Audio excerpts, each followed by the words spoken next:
Bihar exit poll पर सपा के पूर्व राज्य मंत्री तेज नारायण पांडे उर्फ पवन का बयान सामने आया।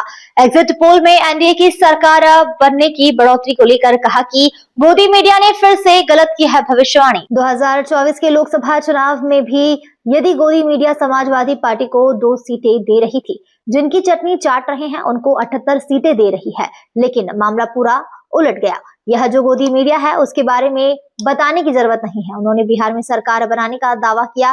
बिहार में महागठबंधन की बढ़त, जनता ने गठबंधन को तेजस्वी यादव के नेतृत्व में अपार वोट दिया और तेजस्वी जी की ही सरकार बनेगी। दिल्ली के लाल किला चौक में ब्लास्ट पर उन्होंने दी प्रक्रिया में कहा कि लाल किला चौक में हुए ब्लास्ट की निंदा और कहा कि यह घटना दुर्भाग्यपूर्ण है। उन्होंने सरकार से दोषियों पर कड़ी कार्रवाई की मांग की है। 2024 के लोकसभा के चुनाव में यही पत्रकार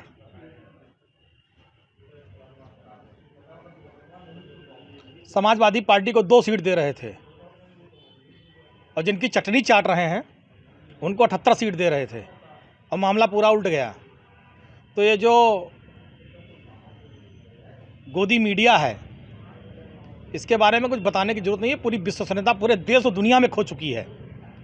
इनका कोई वजूद बचा नहीं है। तो इनके ऐसे पत्रकारों का नाम, इनके चैनल देखिए ना, इनके बारे में बहुत जानी काव चलावत है, काव ना चलावत है। और बिहार में जो वहाँ की देवतुल जनता है उसने महागठबंधन को तेजस्वी यादव के नेतृत्व में अपार वोट पड़ा है। माताओं, बहनों, बुजुर्गों, नौजवान साथियों, उगड़ा पिछड़ा, दलित, मुसलमान सबने झोर के वोट दिया है। और कल रिजल्ट आएगा, आप देखिएगा, तेजस्वी की सरकार बनेगी। जनता का अपार समर्थन भारतीय जनता पार्टी के भ्रष्टाचार के खिलाफ पड़ा है। भारतीय जनता पार्टी की जो बेरोजगारी है, लूट है, इसके खिलाफ जनता ने वोट दिया और इस बार तेजस्वी जी की सरकार बनने जा रही है। वहाँ के नौजवानों में एक विशेष उत्साह दिखाई पड़ा है और इस बार बिहार में तेजस्वी यादव जी के नेतृत्व में सरकार बनेगी। तेजस्वी जी की सरकार बनेगी बिहार में। और अब भारतीय जनता पार्टी की उल्टी गिनती शुरू हो चुकी है 2024 से। 400 पार करते करते कितना पार कर पाए पूरे देश ने देखा है। अब जितने भी प्रदेशों में चुनाव होगा हर जगह ये हटाए जाएंगे। जनता इनको हटाएगी क्योंकि इनका झूठ, फरेब, कलाकारी सब जनता जान चुकी है। जनता के सामने आ चुका है कि जनता का पेट और पीठ चपक जा रहा है। खाली इनके जो उद्योगपति हैं मटाए रहे हैं। आप बताइए, इतनी बड़ी घटना देश में हो गई और अपने उद्योगपति मित्र को फायदा देने के लिए प्रधानमंत्री जी भरे मन से भूटान पहुंच गए। तो न जनता बेवकूफ़ है, न जनता जाहिल है। जनता सब समझ रही। जनता आने वाले समय इसका जवाब करेगी, हिसाब किताब करेगी। सबसे पहले तो ये बहुत दुर्भाग्यपूर्ण है।